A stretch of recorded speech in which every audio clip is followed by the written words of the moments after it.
Hello, lovely viewers, and welcome back to our storytelling session. Today's tale is one of shock, betrayal, and sweet, sweet revenge. Picture this: you come home early to surprise your beloved spouse, only to find them entangled with someone else in your own bed. It's the stuff of nightmares, isn't it? But what happens next is a plot twist you won't see coming.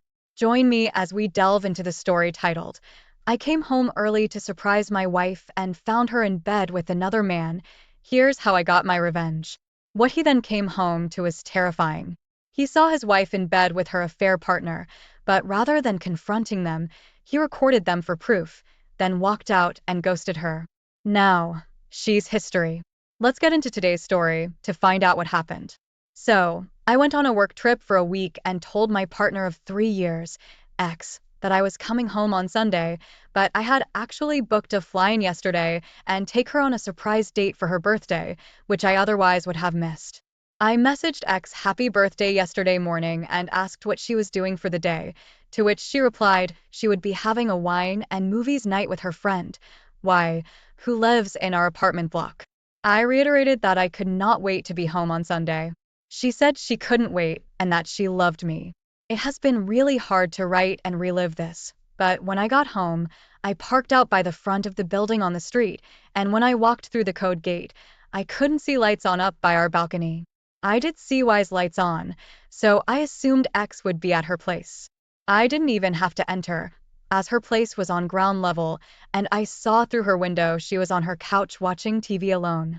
I figured maybe X was out, so I walked up our 3 flights of stairs, and as I approached the door, I could hear it, and my heart just sank. The sound of R&B music, moaning and knocking. The door wasn't even locked, and with the way it's positioned, opening the door gave a direct view of our bedroom. I just slightly opened the door and saw my girlfriend straddled on top of who I instantly recognized to be a guy from the gym we go to. I think what stood out to me more was that it looked like it was unprotected sex, as I could see everything. I quietly closed the door and my soul just felt like it floated out of me. I knew they never heard me or noticed the door. I sat on the step for a good 5 minutes to process. This has always been my worst nightmare, but to literally have it play out exactly how I dreaded, another man in our bed just gripped at the heart. I couldn't cry as it felt so surreal. Was this really happening? Was I dreaming? The continued sounds quickly brought me back to earth. I got up and walked out of the building and towards the front gate. Wyatt spotted me through the window and called out to me and waved, gesturing for me to come over. I do get along very well with her, and in the past she had told X how highly she thought of me as a friend too. She had also openly told X that she found me attractive and asked if I had single friends who were also my nationality, from New Zealand. There had always been chemistry between us the first time I met Y, but that always stayed buried in my mind. I put on a brave face and walked into her apartment. We hugged, and she asked what I was doing home early. I told her I had dates mixed up and wasn't she supposed to be having birthday drinks with X. She seemed confused and told me that X said she was going out for drinks with some of our gym friends. Go figure. I instantly burst out in tears and cried for what felt like forever, and she got quite worried asking what was wrong, did something happen to me, etc. I struggled for words, but blurted out that I had just walked in on the two of them in our bed. Her face turned so white, and she just hugged me and started to cry too. She knew I was a joker, but I think she knew this was no joke. I just started talking out of frustration, saying that I didn't know what to do, that they could be up there all night, and that this was my nightmare. We had no issues in our relationship other than her lack of interest in sex once every 6 weeks. It's a wonder I lasted 3 years with her, and I had accepted that a long time ago. Y laughed through her tears and told me she had always been single and not had sex the entire time she knew me, and joked that maybe we could both use it. That actually made me laugh a bit too, and I hugged her, thanked her, and for a second forgot X was upstairs cheating on me. I asked her if I could stay there for the night as I had nowhere to go, and I slept on the couch. I am still here a day later. I watched the guy leave in the morning and watched in tears when he came back this evening. I'm supposed to be home tomorrow afternoon. I haven't texted X all day, but she hasn't texted me either. Truth be told, the only comfort I have now is with Y. How do I deal with X? Do I walk up there and interrupt? Do I call? Firstly, I want to thank everyone for their views, opinions, and advice. I'm still trying to keep up with reading the comments. I appreciate those saying I should have had a backbone or a spine. To be honest, I'd be saying the same things to someone else. This is my first experience with infidelity, so it was easier to judge until it actually happened to me. Anywho, before I tell you what has happened today, I will answer a few questions. Me. I have my own business and run it end to end by myself. I travel maybe 3 times a year to meet with production facilities and do quality checks for my product. Physically, I am 6 feet 6 inches, 124 kilograms, and I play rugby and have done a lot of boxing, so I can definitely defend myself. However, I do not go around using that. I absolutely tower over that piece of crap guy in every way. I earn a very comfortable living, as does X, so a split will not financially cripple either of us. And we're not married. The tears have been shed. I realize this was a blessing in disguise, and I know what I need to do. Apartment. We split all the bills 50 to 50 and have 4 months, and a week left on a year-long lease which has both our names on it. We had been actively looking for a home to buy. I guess I dodged a bullet there. Why? What a woman. Aside from her personality, she is absolutely gorgeous. How she is and always has been single, I will never know, and she has not been intimate with anyone in over 3 years, according to X. She has been on my side through it all without saying a cruel word about X. She understands it was a bad thing to do towards me and that it does not involve her. That being said, she has said once X inevitably owns up to it, she will likely stop being friends with her. She has not tried to come onto me like a rebound and has just been super supportive. That alone speaks volumes to her character. X works in a hospital and is very attractive. Nice woman, but can be quite self-centered. In hindsight, we were basically just friends. We have only ever had protected sex because she does not want to get pregnant or go on the pill, and it was once in a blue moon. I guess I just accepted it and got too comfortable in the relationship being what it was. I'm just trying to get my head around how she never even showed signs that she was cheating. I know I'm not perfect, but I have always been good to her, always cooked for her, and did a lot around the house. We went on dates regularly. I told her things about her to make her feel loved, and I always got brushed off after what I thought was a good night. I now question why. If she didn't want me, why did she stay for so long? My plan. I intended to call her this morning to say my flight would be leaving earlier and that could she pick me up at the airport earlier. With the airport being a 40-minute drive away, I would use this time to go up and pack all of my things and rush them to my car. Y said I could put some of it in her spare room. Once X noticed my things missing, she would try to call me, message me, etc., and I would simply respond with a photo of the two of them in bed. After reading comments, I decided the cruelest punishment for her would be to have no closure. I would explain to the property manager my circumstances and go and stay with a friend until I could find a new place. X could cover the rent. She could certainly afford it. I do have the option to stay with Y, but that is way too close to X, and I do not want to do anything with Y that could ruin our friendship, even though I know her and I are inevitable. The outcome. I went up very early in the morning and very quietly opened the door. Fortunately, they were asleep on the bed, so I took a photo of them, but it was weird. I almost felt guilty about violating privacy when my entire relationship was violated. I did not feel sad anymore, just angry and betrayed. I noticed his shoes on the floor next to my various, much larger pairs. I decided to take a photo of those and use it first. I figured it would be a more subtle way that she would likely lie about until I hit her with the photo of them in bed. I went back down to Y's and waited around for another hour or so until I was certain X would be awake. I tried to call but got no answer, and twice again to no answer. I looked at Y and we both just knew what was happening. After about a half hour, she called me and sounded very much awake and like everything was very much normal. I tried to put on my normal voice and told her my flight was leaving 2 hours earlier than I thought. I asked if she could collect me at 1 p.m. She said yes and that she loved me, that she was at her parents' for breakfast, and that they said hello. Lie. On that note, her parents love me and will be broken about this. I went and laid down for a few hours to run through what I would get from the apartment. Other than clothes and a few appliances, most of my stuff was already boxed as I knew that if we bought a house, I wanted an easy move.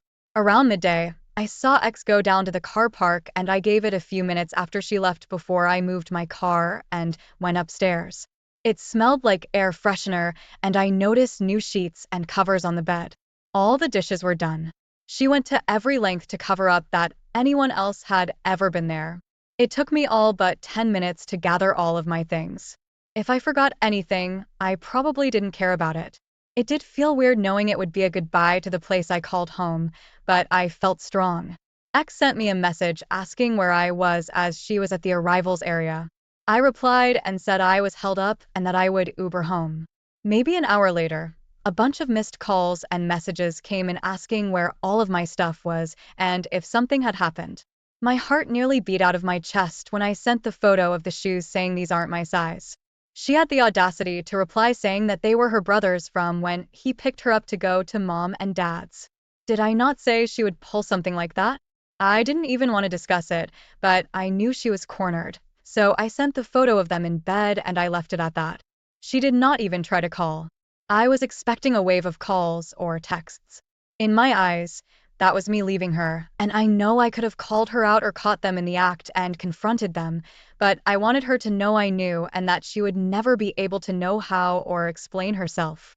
I will not tarnish her name as it is not in my nature, and I do not want to ruin her life, but she can live with this forever, although I doubt she has a conscience. I have left Wise as I know X will be down to see her soon, and I met my friends nearby collecting today's rundown to relay to you all. If it were not for Y, this would have been a lot harder, but I know she will sever her friendship with X in the next day or two. I am doing well and looking ahead. This hurt at first, but I'm glad I found out now and not after we bought a home.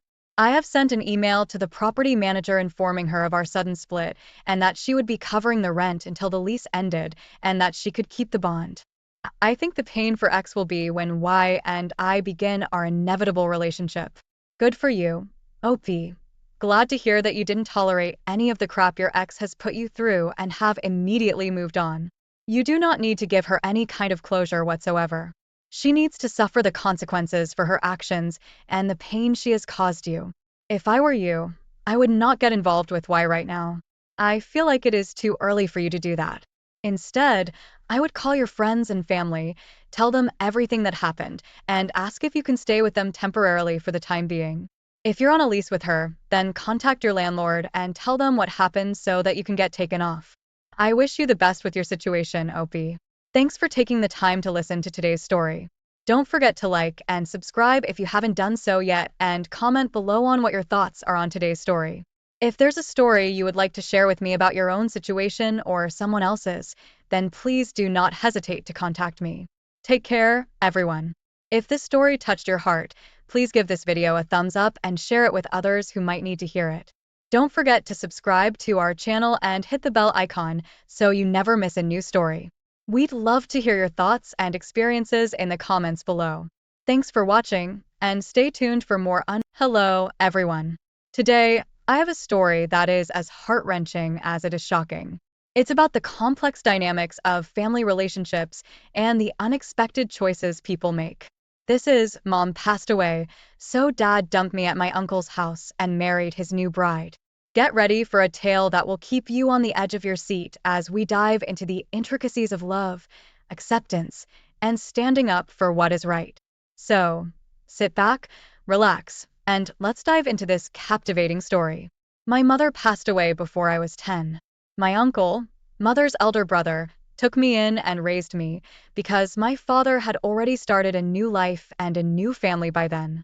My uncle treated me well, though I'm not sure if my aunt feels the same about me as he did. My uncle and aunt had an only son who's around my age, and what he had, I had it too. For example, if my uncle got my cousin a laptop, he would get me one too, which would be of the same worth. My uncle even got me a car for my 18th birthday, so my cousin also treated me just like his own brother. I'm very grateful to have them in my life. Everything I have and that I am, I owe to them. But unfortunately, my relationship with my uncle has recently hit a slight snag. In my culture, it's usually the parents who will help out with purchasing a home for their sons when they get married. The reason is that people in my culture tend to marry young, but most of the time, we would not have worked long enough to save up enough for even the down payment. For a man not to have a marital home is considered a disadvantage, and the woman's family may not accept a proposed union, so a man having a marital home is very important.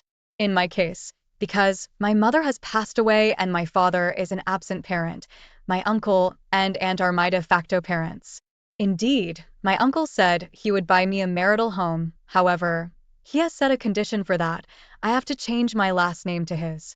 Last names are a big deal in my culture, so this is not something that's taken lightly.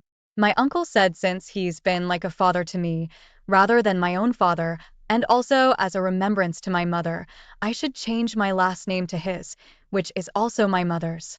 So, basically, no change in my last name equals no marital home. I told him this is an unfair demand because, as I said, last names are a huge deal in my culture, and a change could trigger uncomfortable questions from people. But my uncle insisted that if I refused to change my last name, I would have to buy the marital home on my own, which is impossible because I'm a fresh grad, and it could take years to save up for the down payment. This could seriously set me back in terms of a romantic relationship and future marriage. Because of our disagreement, things between my uncle and I have become awkward. So far, my aunt and cousin have not said anything to me, but a group of close friends I've confided in told me I'm the idiot. I'm surprised by their reaction because other than this, I'd never gone against my uncle. I'm also very thankful to my uncle and what he's done for me, and I would gladly take up responsibility alongside my cousin to take care of him in his old age. It's just that I don't think I should be forced into making a fundamental identity change and be punished for not doing it. Am I the idiot? So, do I understand this correctly? You refused to change your last name to your uncle's last name, also your mother's last name, who took care of you since you were 10 and treated you like his own son just because you're afraid of uncomfortable questions from random people. Yeah, sounds like you're the idiot. I imagine Opie's culture values some names more than others, as some names would be associated with a higher class, which sucks and makes Opie the idiot, as he's more worried about what people think of him than grateful for his uncle's generosity. Someone who raised you like their own for your entire life wants to give you upwards of $250,000, and the only condition is that you change your name to the family name, which is also your mother's name.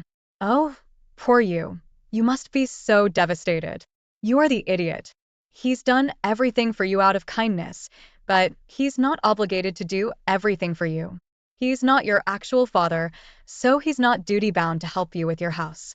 If you think he is duty-bound, then he is your father, and you should understand why he wants you to share his name. You can't have it both ways. Why is changing the last name such a big deal? Women are expected to do it all the time. I guess it's only men whose heritage and identity that are important. Everyone's the idiot here. You can't expect him to pay for a house as if he's your dad without legally showing you see him as your father. He's an idiot for putting this as a condition first, but he's not your dad. He doesn't owe you a house. Either save up for it yourself or change your last name. 38 male. I am single and childless by choice, but am close with my family, especially my niece and nephew, 18 female, Stephanie, and 18 male, Alexander. I own a small business near a major university that caters to students. It's mostly a bookstore specializing in discount textbooks, but we also sell coffee and baked goods and offer study areas. Since it's hard to find jobs that fit high schooler schedules, I've allowed Stephanie and Alexander to work at the store since they were 15. I had an offer with Stephanie and Alexander that I would either give them their payment weekly or put it in a bonus college fund for them. I recommended the college fund as it would be more useful in the long run, but it was still their choice. They could change their payment route anytime. Stephanie chose the college funds route while Alexander wanted weekly pay. Now they're 18 and going to college in the fall. Stephanie has a hefty amount saved up in her college fund. She claims it'll be enough to cover 3 years at her chosen university. She's also received several scholarships, so she can easily cover the rest with student loans. Alexander is much less responsible with money than his sister. He has virtually no savings because he'll almost immediately blow his paycheck on things he doesn't need. The longest he saved was for 3 weeks before he decided to spend it on a video game console. Alexander was accepted into his dream college, but said he was unsure how to afford it. My sister-in-law and brother were previously middle class, but lost a lot of money during the pandemic.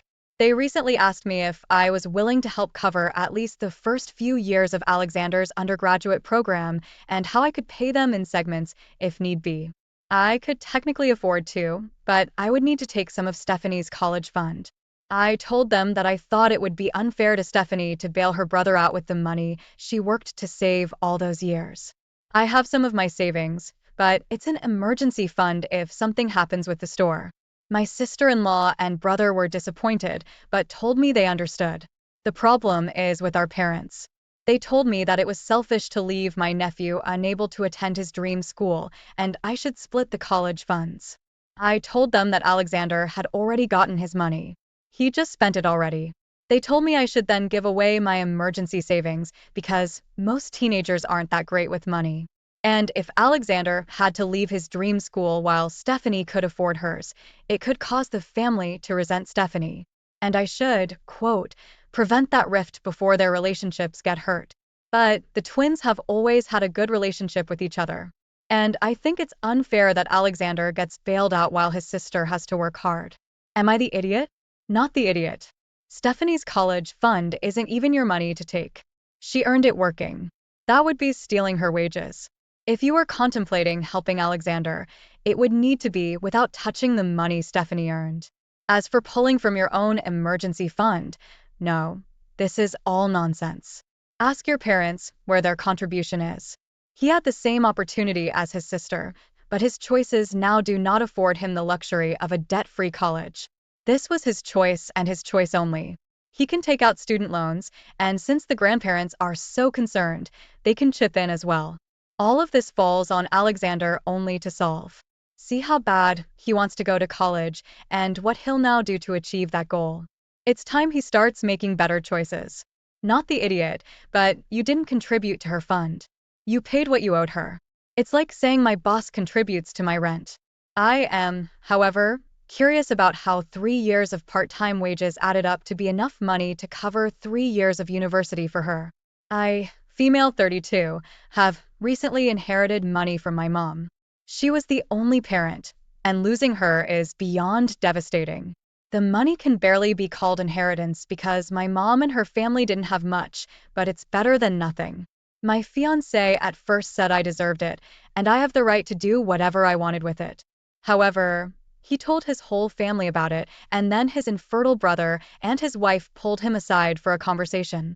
After that, he started talking about wanting and needing a nephew or niece, basically hinting about his brother's infertility issues, then flat out requested that I pay for his brother's and wife's IVF treatment for my inheritance money. I was taken aback initially, but then I declined. He got mad saying I was selfish because, number one, he and I are blessed never to have issues with fertility, and number two, literally have nothing to lose if I give them money, easy money that I didn't work for. This upset me to the point where I lashed out at him, telling him to stop bothering and guilting me about it. I denied the request as my final decision, but he got more agitated and went on a campaign to shame me for treating him as if he's not my future husband, and therefore gets a say or a right to my inheritance, and not giving a single crap about his family issues. What the heck? If my spouse asked me to just give it away as if it's free money, I'd be livid. Him speaking so insensitively about your mother's passing, nothing is easy about that, is another red flag. He's dismissing your experiences completely. He's putting his family's needs and wants before yours, and even asking you to do this is over the line, but he shames you for not giving in. More red flags. Please, please, please rethink this marriage. I think the inheritance was another blessing from your mother, showing you that this man is not meant to be your husband. So, maybe take a mini vacation by yourself, away from the who knows. You may actually find your soulmate there. He is showing you your future. Is this what you want? I'd ditch him and find somebody who won't treat you this way. He doesn't need a niece or a nephew. He might want one, but it isn't a need. His brother and sister-in-law need to figure out how to pay for IVF independently. How would they intend to pay for a child? Put your inheritance money in an account that your fiancé cannot touch, or else it'll magically disappear, and his brother and his wife will be getting IVF. I won't explain much about my daughter's choice, because it's ultimately not mine. My wife and I have a daughter, Jay, 23, who just graduated college a year ago. My wife and I came from a poor background and worked our butts off to give our child everything she would ever need. She's a good kid, smart, kind, and polite. She got a full ride to a good school and moved away. 2 months ago, she called us to tell us that she was pregnant, with no father in sight. My wife flipped on her, full of exaggeration and criticism. She thought our kid was throwing her life away because my daughter was eager to keep the baby and my wife wasn't okay with this. She asked me if she could come back home for a while, work locally, and overall just be around us, because she felt scared and alone in her big city and wanted to spend her pregnancy with us. My daughter didn't use much of her college fund, barely 18 to 25%, and had good savings. She's also the kind of kid who always helped around the house, so I said yes. My wife didn't have much problem with this, but ever since our daughter came back, my wife has been passive-aggressive at best. Awful comments about how she messed up her life, how naive she is for thinking she can keep going with the kid, how the beginning of a career is the most important thing, and she just ruined it. She also doesn't have any kindness for our kid, making too much noise at 5 to 6 a.m. to wake her up, not lending her a car when asked to do quick runs to the store, etc. She's just being mean. My daughter sucks it up because she thinks she owes us something for letting her stay here.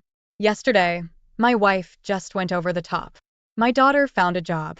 She's doing work from home at the moment due to her pregnancy, for months, and was excitedly telling us that after the birth, she wants to get an apartment nearby and maybe raise my grandkid here. My wife just snorted and said that if she had already messed up her life, the least she could do was do the best for the kid and move somewhere better and maybe do it now. My daughter cried because she was basically getting kicked out and my wife tried to minimize her feelings, so I told my wife to leave my house because I was done with her mean teenage behavior. She said I couldn't kick her out, but I could because the house is not marital property, so she left, and my in-laws are coming at me because everyone thinks she's right. Not the idiot. Your daughter's lucky to have you in her corner. Your wife is absolutely ridiculous and disrespectful. I hope she realizes she'll never meet her grandchild after this. You are protecting your child. All your daughter is doing is looking to her parents for support, and her own mother is being so cruel. My daughter did much the same thing as yours, Opie. She was young and alone, and came home to us determined to make the situation a good thing. Her son was born 7 months later. She has since moved out, married, had another child, and gotten her master's. She works in her chosen field and makes a pretty penny, and my grandchildren have been raised beautifully. The point is that she hasn't messed up her life. She's taking a different path than the one your wife wanted. That's all. I really don't understand why the mom is so angry. Her daughter's 23, out of college with savings and leftover college funds, and has a job. She only doesn't have a partner, but why does she even need that? Plenty of single moms are raising kids with even less than this 23-year-old. Honestly, so weird, and this reaction feels way over the top. I think it's because the mom had dreams that her daughter's life was going to be better than hers. She would have a successful career and live in a big city and escape the town where they live, and now her dreams have been shattered and she doesn't know how to deal with it. I suspect she may have some regrets in her life that she doesn't want her daughter to experience, or she's not ready to be a grandma. I'm an affair baby. I've always been pretty well aware of this, but it's not something I tell many people. My mom was young when she met my father, and she was unaware at the time of their meeting that he was married. My mom discovered the truth about him when his wife showed up one day and told my mother that she better leave town. She found out about me less than a month later and told him, and this is when his entire family found out. My mom ended up raising me on her own mostly. He and his wife stayed together, but there were times I met and was around his family because they hated that he needed to child support, and eventually my mom had to agree to say no to child support to stop him from taking me. We then moved so I wouldn't be subjected to mistreatment. My father's children told everyone, and I was in school with two of his nephews who spread the news around that I was an affair baby and my father didn't want me. I knew I was hated. My father's children were never shy about that they hated me. When she was 17, one of his daughters told me she found me repulsive and hoped I would die from a horrible disease. I haven't seen or heard from any of these people in more than 20 years. I met my husband when I was in college, and I did tell him. He was always kind and promised me nobody would treat me that way again. He also respected that I didn't want the news to go around. His family was always nice to me and asked me questions about why I only had my mom. I told them I didn't have much of a family and my father hadn't wanted me. They found out the truth in a way that they never explained to me, but a few days ago they confronted me about being an affair baby, and how could I not tell them because it was really relevant. My husband asked them why. He said none of that was my fault. They said it was not so simple as my father being a dead beef and my mom being the wronged party. My husband told them it was never any of their business. They told me I was a liar and that I'm ashamed of what I am, which is why I don't tell people. They said my character was questionable, knowing what they know now, and that lying is never the answer. I feel so bad because my husband is supporting me, and this has damaged my relationship with his family, but I also hate that this is the exact reaction I didn't want. Am I the idiot? Not the idiot. Why are they pinning it on you? You've done nothing wrong, and for someone to judge you for it is very strange. You didn't tell them because you didn't trust their reaction, and now that they found out, they're proving you right. So, tell them that all the trust you had in them is spent. One thing I've learned from my life experiences of being an affair baby is many people see someone like me as being dirty or tainted for being conceived the way we were. I was born in the South, and I found a lot of that where I was born. It's treated like an inherited part of who will be as well, and many people are disgusted by us for that very reason. Tell them my father and his side of the family were terrible people who were the wrong ones here. He cheated on his wife, and I was the result. His family bullied my mother and me out of our hometown. Gee, I wonder why I don't like peeling back that scab to show you all the ugly bitch you feel entitled to. Not telling you isn't the same as lying. Your reaction is exactly why I don't like telling people. OMG, I'm fuming on your behalf. Whatever happened in your past has absolutely nothing to do with this family. It's none of their business. You haven't caused this damage. They have by snooping, being so judgmental, and invading your privacy. Hold your head up high, honey. You've done nothing wrong. If this story touched your heart, please give this video a thumbs up and share it with others who might need to hear it. Don't forget to subscribe to our channel and hit the bell icon so you never miss a new story. We'd love to hear your thoughts and experiences in the comments below. Thanks for watching, and stay tuned for more. Hello, everyone. Today, I have a story that is as heart-wrenching as it is shocking. It's about the complex dynamics of family relationships and the unexpected choices people make. This is Mom's New Husband Made Me Feel Unwanted. My revenge years later shocked them both. Get ready for a tale that will keep you on the edge of your seat as we dive into the intricacies of love, acceptance, and standing up for what is right. A teen female, graduated high school a year early and decided instead of taking a break, I wanted to start college immediately. So I did a semester at a community college last year just to get ahead.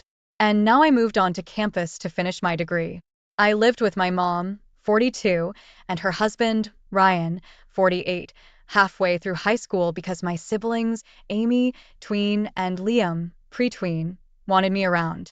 And I wanted to see them too before I started doing adult stuff and got too busy to come around as often. As much as I loved being near my brother and sister, I hated living in the same house as Ryan because he and his family weren't shy about the fact that they didn't really like me. When he and my mom first got together, it was like I was being purposely excluded from everything he and his family would invite us to. On holidays, I'd have a seat at the table, but no one would really talk to me. I'd be asked to take pictures instead of being in them. And anytime I try to make an effort to be included, I was always told that it was just for the family, not me. It got worse when they had my siblings, because then I'd have to sit on the sidelines and watch as my brother and sister were enthusiastically accepted and wanted by Ryan's family. At the same time, they made it blatantly obvious that they didn't want anything to do with me. Sometimes Ryan would schedule family outings, but find a way to leave me at home, or he'd just say I wasn't invited. The last straw was when Ryan's sister got my mom a Mother's Day gift a few years ago. It was a locket with a picture of my brother and sister in it. And she said it was so my mom could always have her two children close to her heart. My mom didn't say anything about me. She didn't even glance in my direction. So I stopped trying and just accepted that I'd never be a real part of her new family because I just wasn't wanted there. I'd been slowly packing my things up for the past year, either taking them to my dad's house or getting them ready to go to my dorm. So on Saturday, when the move-in day started, I put everything I planned on taking into my car and drove myself to campus. My dad met me there, and we decorated my room together. My mom thought I was just spending the weekend with my dad. So when I told her that I wasn't going to be coming back during the week because I'd moved in already, she got really upset. I mentioned the dates to her weeks ago, but I guess she forgot. And she ended up assuming I was having a regular weekend.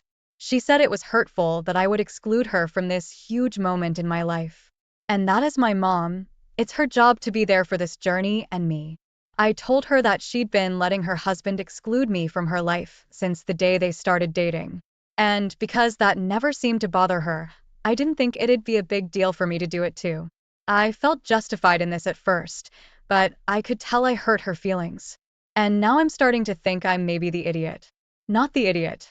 She allowed you to be cut out of her new family. So next time she calls, ask her how many children she wears next to her heart and then go live your best life. Actions have consequences. Mom now has the consequences. Yeah. Why she never said, oh, but I have 3 children or OP's family. They should be in this picture or event. She chose to leave you out because it would ruin the harmony of her new family. Your mom didn't want to start anything negative with Ryan, and your relationship suffered. Her finally noticing when it's too late is not your guilt to carry. It's her and Ryan's. What's particularly annoying about the stepdad's family is that OP is only 8 years older than the first half-sibling. So she was likely just 6 or 7 when her mom and Ryan married, possibly even younger. So who the heck treats a small child like that and continues to exclude the child over the years? My best guess is Ryan has a lot of money and mommy doesn't want to rock that boat. OP, you had told your mother the date you would be moving onto campus several times. So she would have remembered it if it was important to her to be there. I'm sorry, but your mom reaped what she sowed. My 27 female best friend, Kathy, 26 female, is a professional wedding planner and has helped host hundreds of weddings. We've grown up together, and having a professional help me with a wedding free of cost was ideal.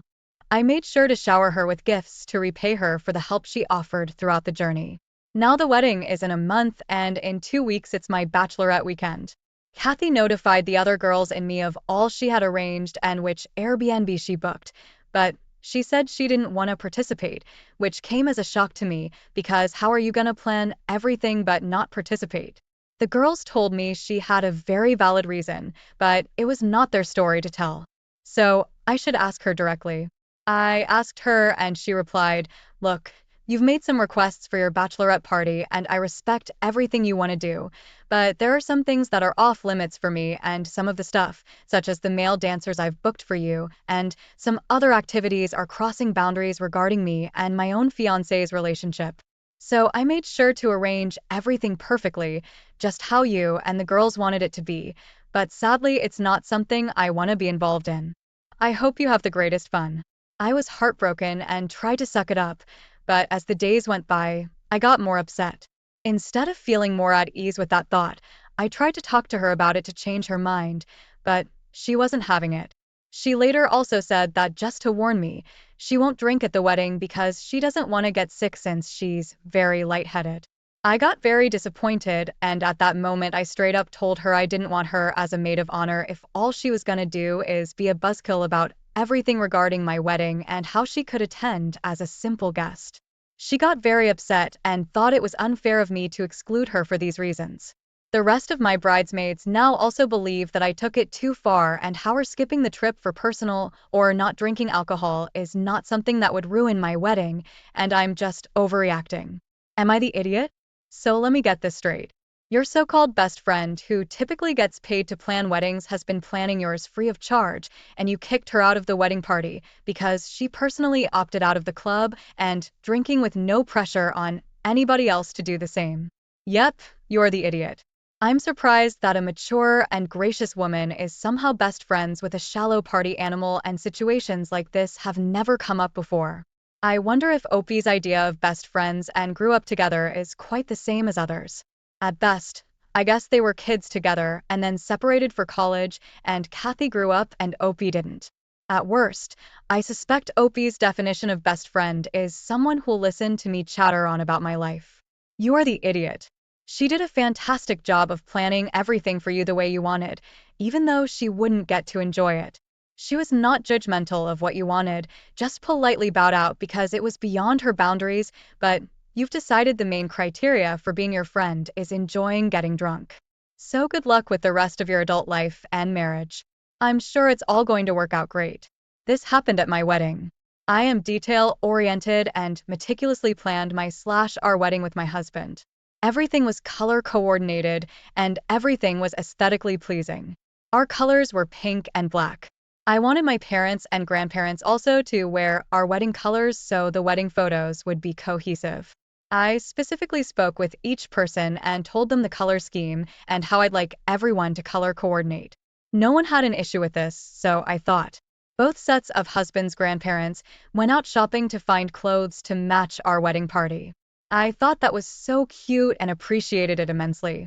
My mom and I went shopping for my grandparents because they asked us to, so they were also matching. I offered to take my mother-in-law shopping to pick out something to wear, but she declined and said she'd go with her friends. I said okay and kind of forgot about it. On the night of the rehearsal, my mom asked my mother-in-law what she's wearing, and she responds with a long dress in the wedding colors. The next day I'm getting ready in the bridal suite and my mother-in-law moseys on in and is wearing a royal purple ball gown. She doesn't wear makeup that often, and I was shocked to see she was wearing neon blue eyeshadow and bright pink lipstick. Also, her husband wore a matching tie. I was livid but ignored it because I didn't want it to ruin my big day. My father-in-law asked me how he looked during pictures and I responded, "You and mother-in-law stick out like big sore purple thumbs." He asked what that meant and I told him he knew the dress code. Now they look out of place. He said he wore what was given to him and would relay the message to my mother-in-law. My mother-in-law approached me later in the night and asked me about my issue. I asked her why she lied about her outfit choice. She said she never bought a dress that would go with our wedding colors and plans on wearing the purple dress she found. It was more true to her, and that's what mattered. I said, "That's fine. I'll fix the pictures in post-production." She said I wouldn't adjust anything. They paid for the pictures, and I would not alter anything. I said any picture I post with her in it will be altered on my end, so they have no control over what I do. I excused myself and enjoyed the rest of my wedding. My mother-in-law has a habit of making things about her and making little comments like, "Well, I'm the mother of the groom. My opinion counts, or I can make decisions too.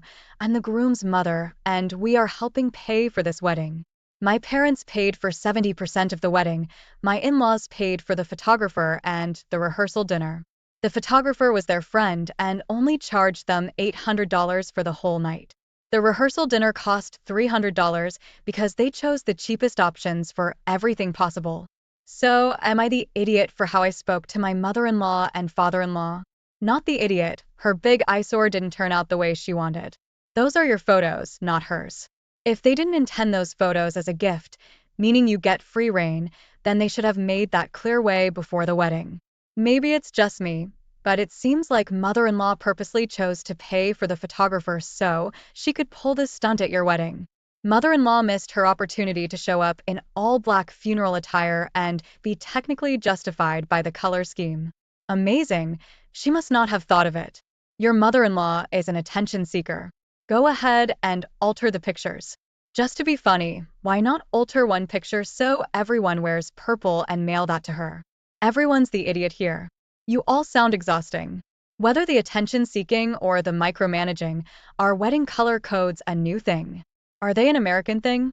Mother-in-law obviously finds you insufferable and fired back. Her choice was obnoxious and just made her look bad. She so clearly wanted to look out of place, let her. It's not like you'll be hanging a picture with her in it over your bed. Instead, display the pictures with your husband and have a chuckle at mother-in-law's immaturity while you work on letting go and unclenching a bit. My daughter, teen, has a 529 that my ex-husband and I set up and have been paying into. She has about 73K in there for her college. My husband and I broke up amicably, so we still have been contributing jointly. My current husband and I started dating 6 years ago and got married 3 years ago. His son, 18, is attending college this fall and is paying out of pocket. He and his ex-wife apparently didn't save anything for his son, and so he has to take out loans. He brought up the idea of splitting my daughter's college fund with his son because she's a few years from needing it, so he thought I could take out half of what I put in to give to him. I told him I've been paying for my daughter way longer than we've been together, and she knows there's money set aside for her schooling. No one is entitled to it but her. He laughed it off and accused me of being too serious. Last night, though, he brought it up again and got more demanding, saying his son will be stuck with a ton of debt and I've known him since he was 12 and I should help. I told him he had to help his son, and I never agreed to help him pay for college, especially not through my daughter's fund. He got angry and accused me of not loving his son, otherwise I would be sharing the college fund, and drove off. He came back after a few hours and apologized, and then this afternoon, after work, he brought up me helping his son with college again, which I shot down, and he got angry at me again. Not the idiot.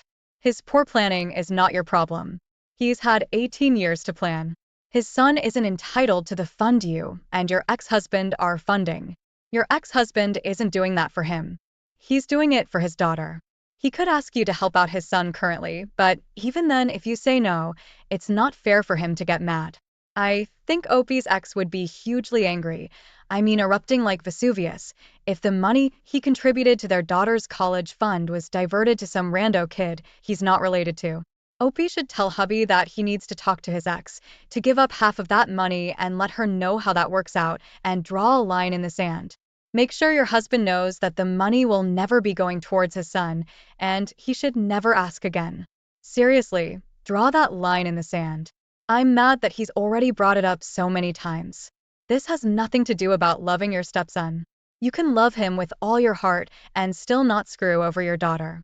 My girlfriend, well, fiancé, 28 female and I, 29 male, had been dating for about 4 years and have lived together for 2. A week ago, I proposed to her, and she said yes. We are both delighted, but there's been one hang-up. Her family's very old-fashioned and traditional. After I proposed, she told me that even though she said yes, she wants me to ask her dad for permission to marry her. She told me that it's a critical tradition in her family, and even though she knows it's old-fashioned, she still wants me to do it, and she refused to announce our engagement to anyone before I did. She said that her parents would disapprove of our marriage if I didn't do this, and she didn't want to alienate her family like that. She has 2 older sisters who are both married, and their husbands both asked her dad for their hands in marriage. She has an older brother who asked his wife's dad for permission to marry her, too. It's a big thing in their family. I told her that sort of thing doesn't sit well with me, and I think it's misogynistic, patriarchal, and degrading. I told her that neither of us should have to ask anyone's permission to get married, and since she already said yes, why does it matter what her dad says or thinks? She told me that she knows it's silly and outdated, but this is how our families always operated, and it's important to them. I asked her if it's important to her, too, and she said it's important to her parents and her family, which means it's important to her. I asked her what would happen if her dad said no, and she said we could worry about that only if it happened. Now, I don't want to do that. I think it's a horribly outdated practice that removes all agency from women being able to make their own choices regarding marriage. I explained this to my fiance and told her we should just tell everyone that we're engaged and no one can do anything about it. She told me she doesn't want our engagement announced to anyone until I do this. Not to my parents, not to friends, nobody. No one else is to know we're engaged until I ask her father's permission. I refuse to do this, and I'm tempted just to tell my parents the good news because they deserve to know, but it doesn't mean anything to my fiance or me, and it's only to placate her dad's outdated views on marriage. If he disapproves of our marriage over one stupid question, that's his problem. It doesn't change the love his daughter and I have for each other or the dedication we have to spend our lives together. I just want to celebrate our engagement with family and friends, and she's making me jump through a dumb hoop first. She had never told me that this was a requirement of getting engaged or married. She only told me I needed to ask her dad's permission after she said yes to me. When I said I wanted to announce our engagement, that was the first time she told me I needed to ask for her dad's permission. You are the idiot for calling and treating something your partner has specifically said is very important to them as a dumb hoop. I agree with your reasoning and your reluctance to do this, but family traditions that are important to your fiancé are not dumb just because you don't like them. Don't announce your engagement to anyone until your fiancé is on board. You disrespect her like that, she may well call off the engagement with good reason. Yes, it's outdated, but this is her family and you'll need to come to a compromise together. Yeah, I get it. Women aren't property. It's a silly tradition, but she's making it super clear that it's important to her. You know, the woman you love and are about to marry? Asking for his permission doesn't make things any worse for other women. If it did, I'd be 100% on your side, but it doesn't affect anyone other than you, her, and her family. Honestly, I see how it's degrading to all parties involved apart from the dad whose ego needs to be appeased. It doesn't help that women are so brainwashed into the misogynistic patriarchal traditions that they actually wanted, and it's important to them. For me, both their points of view are valid. It's important to her and her family. Opie sees it as degrading and outdated. Both are valid. They need to sit down and talk it out and see if they can find a compromise or if the Opie can make this sacrifice for her. If this story touched your heart, please give this video a thumbs up and share it with others who might need to hear it. Don't forget to subscribe to our channel and hit the bell icon so you never miss a new story. We'd love to hear your thoughts and experiences in the comments below. Thanks for watching, and stay tuned for more. Welcome back, everyone. Today, we're diving into a story that highlights the struggles of parenting and the fine line between fairness and discipline. Imagine being caught in the middle of a sibling rivalry where one child's desire for equality turns into threats and chaos. This is a gripping tale of a mother who faced a tough decision when her daughter threatened to destroy her brother's belongings if he didn't share. Let's unravel this nerve-wracking story titled, "My daughter threatened to destroy my son's belongings if he didn't share, so I grounded her. Am I the bad parent?" Let's get started. We recently got two horses. My younger daughter, a young teen, wanted them, as she's been learning to ride. My older daughter, nearly adult, was against them. She's much more apprentice-wise and didn't want to deal with the mess and chores that come with horses. But we told her it wouldn't be something she'd have to deal with, and that her younger sister promised to take care of all of it. Well, recently, the older daughter's been disrespectful at home and staying out too late, and her grades have been slipping. We warned her to shape up, but last week when we heard that she'd been needlessly insulting her younger sister while I was out running errands, I told her that she'd be cleaning out the stable each day for the next week as punishment, and that her sister would get a break. She got upset and offended and said we promised she'd never have to go in there or scoop horse poop. I said I promised it wouldn't be one of your chores, of course. But obviously, punishment is supposed to be something outside of your normal chores and something you won't like, and I thought it was perfectly fair here. She's been doing it for 3 days now, but seems very resentful of our broken promise, acting very disgusted, and keeps begging to get out of the rest of it. But I said I thought it was fair, and she was overreacting. Am I the idiot? You are the idiot. You bought two horses for your younger daughter and promised the older daughter she wouldn't have to be involved in their care. You broke your promises. There were plenty of adequate and appropriate punishments available. You could have given your daughter for staying out late and letting her grades slip. Are you deliberately trying to stir up resentment between the two sisters? Because this is how you get resentment between two sisters. Exactly. Horses are a pretty big gift. Does your oldest child get the same treatment as your youngest child?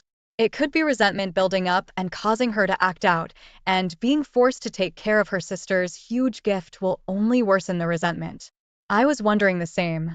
Horses are a huge gift.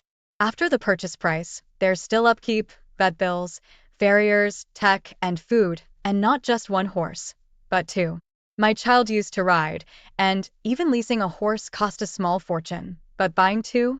Opie, have you given the older daughter a comparable gift? This whole story reeks of favoritism. I bet money the older one hasn't gotten anything but increased chores, so the precious, perfect golden child doesn't have a thing to do. And I need more information about who said she's been needlessly insulting to her younger sister. Was it the younger sister tattling? And what is needlessly insulting? Is there such a thing as needfully insulting? And isn't that part of sibling squabbles, being needlessly insulting? And I'm sorry should suffice for that indiscretion, in my honest opinion. Your oldest daughter isn't the golden child, obviously, so you want her to be Cinderella. I, 28 male, have this friend, Charlotte, 29 female. Charlotte and I go way back. We were at a bar one night, and we just happened to get into a small argument about something personal. So, we spent a few minutes just bitterly drinking and not talking to each other when this weird guy walked up between us and started saying awful things to her. Charlotte kept glancing at me, and by the expression on her face, I could tell that she was completely frozen and wanted me to help her out. However, I was still bitter about our little disagreement, so I turned away from her, pulled out my phone, and surfed the web. That guy talked to Charlotte for about 5 minutes and said the weirdest stuff. I couldn't help but glance back at Charlotte, and it looked like she was almost about to burst into tears. I decided that enough was enough, and I told the guy to take a hike. We got into a verbal fight, but the guy eventually left. Once we were sure that the guy had left for good, and he wasn't just standing around waiting outside, I walked Charlotte back home. She just said passive-aggressive stuff like, "I hope you enjoyed yourself, and it's a good thing you took your sweet time." When we returned to her apartment, she was still angry at me. Am I the idiot? Oh God, you are the idiot. You held so much power in this situation, and you decided to use it to let your friend remain terrified. You intentionally used this to hurt her, not just petty normal fighting, but to allow someone else to abuse her actively. This could have put her in danger, and she knew that. She knew that you were okay with her being verbally abused while you actively decided not to help. Yeah, you're the idiot. I cannot say enough times, you're the idiot. When a woman gives you the pleading, "Get me out of here" stare, you do it, period, no matter how upset you are with her at the moment. The instant a creep harasses her, and she signals you, you help. Heck, even if you don't know her, and she's being clearly harassed, step in. This is how bad things happen, because no one steps in. The actual heck, dude, did you really need the whole internet to tell you you're the idiot here? You're her friend, and you just watched that happen and listened? I dealt your friends much longer. I hope your mild argument with Charlotte was worth losing a friendship over. You broke so many friend codes by doing that. Who needs enemies with a friend like you? My daughter, kindergartner, has some severe food intolerances. Eating the wrong thing frequently ends in a hospital visit. She has snack time at school, where the kids bring in their own snacks. I found a really fun snack for her online that she can actually eat, and I've been sending that in with her for months. On Tuesday, when I opened her bag, I found that the snack was there untouched, so I asked her why. She told me it was too tough for her to open. I asked her about the previous weeks, and she told me that her teacher used to help her, but doesn't anymore. I encouraged her to ask her teacher the next day. The next day, the snack was still unopened, and when I asked her about it, she told me that the teacher told her she needed to learn to open her snacks at snack time all by herself. So, I sent the teacher an email explaining that the snack is quite tough to open, even for adults sometimes, and that it would be super helpful if she could help my daughter open her snack when she's unable to do so. Otherwise, she has an 8-hour school day with only her lunchtime to eat. I was nice about it, but you better believe it did make me a bit angry that she'd rather let a kid go without a snack while all the other kids ate one than help a young child open a snack. I picked her up on Thursday, and she still had an unopened snack. At this point, I called the teacher to ask what was going on, and she said that their goal for the last few months of kindergarten was to promote independence, and that she couldn't do that if they had to hold the kid's hand at every turn. She said it might help if I sent my kid in with a normal snack instead of such a bizarre, difficult to open one. She's very aware of my daughter's food intolerances. At this point, I politely thanked her and called the principal, asking him to move my daughter to a different classroom. I said that it was very inappropriate to emphasize that my daughter's snacks weren't normal enough, given that she could not live a normal life. I wish I could give her some Cheetos or a pack of cookies like the other kids get, but I can't, and I just wanted my daughter to have something a little bit more fun when all the other kids were eating those things. She moved rooms, but her previous teacher sent me a message about how I've really made things difficult over a snack. Apparently, they've started an investigation and are monitoring how she interacts with the kids. Two of the moms that she knows better than me commented in the moms group chat that the way the teacher was treated in regards to this is completely unfair and that a child's food issue shouldn't be their teacher's issue to deal with. So, am I the idiot? Should I just send in a different snack? Edit. I asked a couple of times why I can't open the snack before school. For some reason, the school policy is that the snack has to be a single-serve item in a sealed package and not in a Tupperware container, and it won't allow repackaging. Also, kindergartners are not allowed to carry scissors, no exceptions. Not the idiot. If they're making requirements of how a snack is packaged, then they're responsible for ensuring said packaging is open for the child if the child has difficulties opening it, regardless of food intolerances or allergies. This has nothing to do with teaching kids independence. Yeah, I don't think letting a kid miss out on the snack time that everyone else gets when her mother gets her a snack that agrees with the school policy teaches anything other than discouraging her from asking for help in the future. This teacher sounds lazy or entitled. I can't believe some parents are taking her side. Also, for the teacher to contact you afterward and complain about your concerns was really unprofessional. I teach high school students who need help with opening stuff sometimes or fixing things, and sometimes I ask them for help too. While I understand the need for teaching independence, I feel like this was a weird hill to die on due to dietary restrictions. Also, I hope you've screenshotted the conversation of the mothers moaning and shared that with the principal, as that shows the teacher's been gossiping. A coworker started to develop feelings a month into knowing me. Let's call him Gray. It may not be something too deep, so I was flattered. I told him I wasn't interested since I had just gotten out of a long-term relationship. A month after this rejection, Gray asked me to be his girlfriend. Again, I rejected it. He said it was cool, but he'd appreciate it if I didn't cut him off. I didn't, as he was a nice friend to have. I had to reiterate to him more than once after this that there was no chance I was reciprocating the feelings at all. One day, one of my closer coworkers let me know that Gray would ask her what my plans for the day were, and if I had any, he'd ask her where I'd be going and who I'd be with. He'd also ask her if I was hanging around any other male coworkers. One time when we were out to lunch with our team, our boss gave us the rest of the day off. That meant we'd be free to go home or hang out after lunch.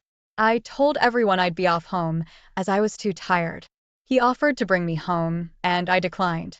He snapped and started almost begging me to bring me home, but I just kept declining. He said then, "Fine, let me book you a taxi," and proceeded to type my address correctly when I knew for a fact that I never gave him my address. I was majorly uncomfortable at this point. He's done weirder things over the past year, stalking my family on social media, memorizing usernames of my closer friends on IG. He even found an old account I wasn't using anymore, shipping products he bought online directly to my address, even getting in a taxi and following me home. When I confronted him about it, he said he was just ensuring I was safe. Last week, while preparing to go home, it started to rain, so he insisted on bringing me home on his motorcycle. He followed me around the office saying, "Please let me bring you home."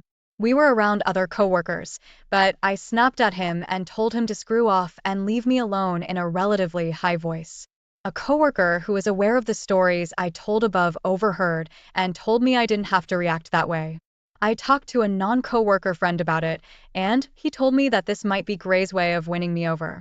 Now I'm worried that I'm just viewing him as annoying and stalkerish because I didn't reciprocate the feelings and went off on him when he was being kind. Am I the idiot? Not the idiot. I'd say report him to HR.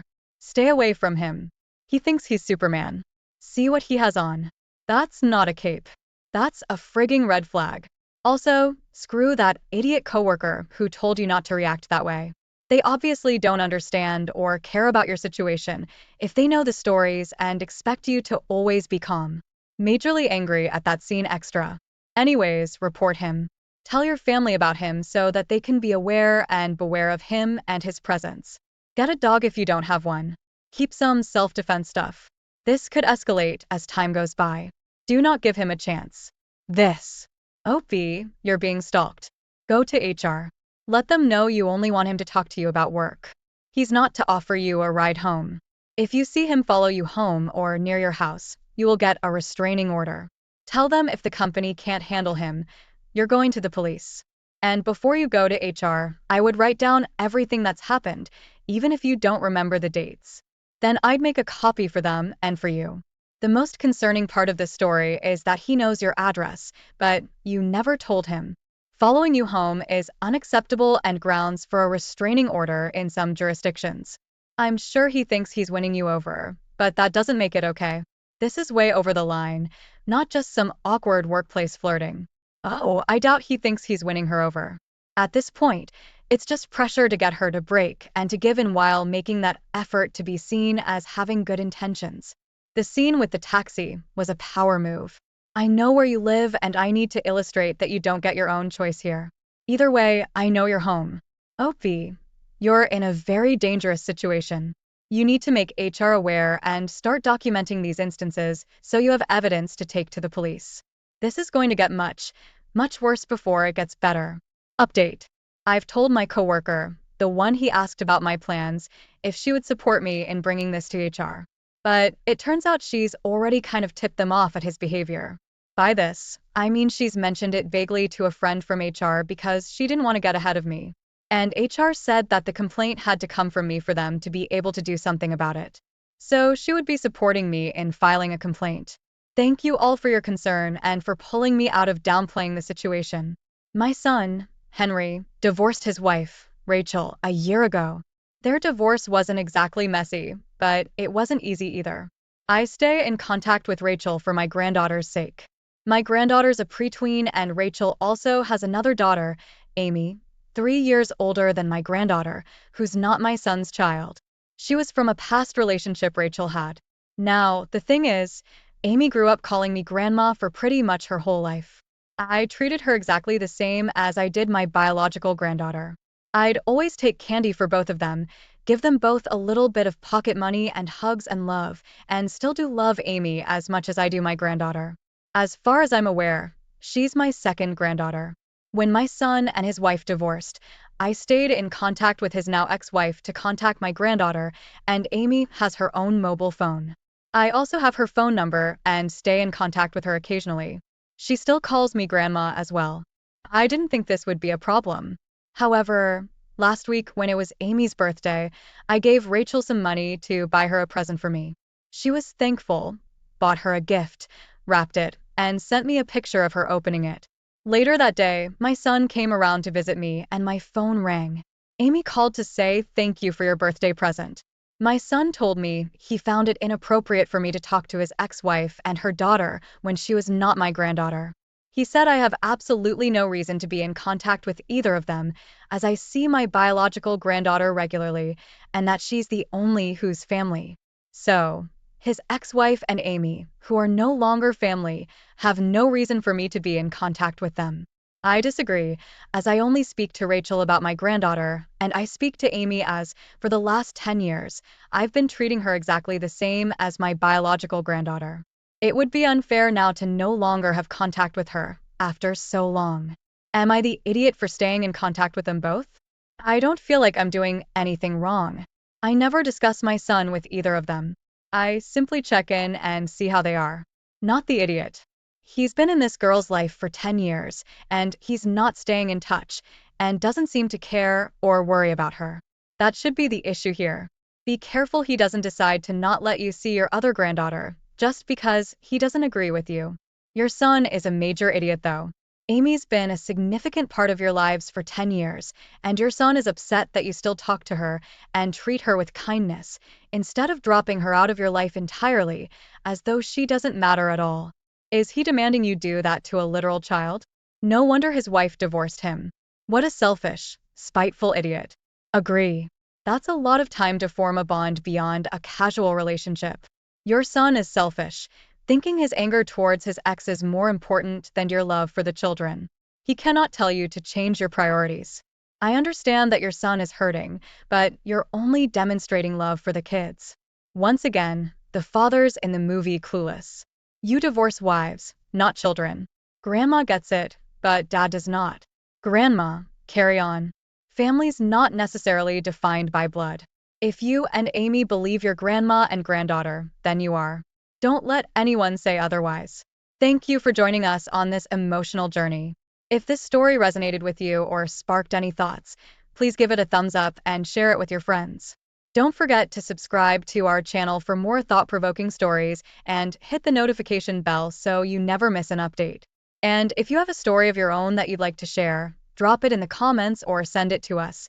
We'd love to feature it in a future video. Thanks for watching, and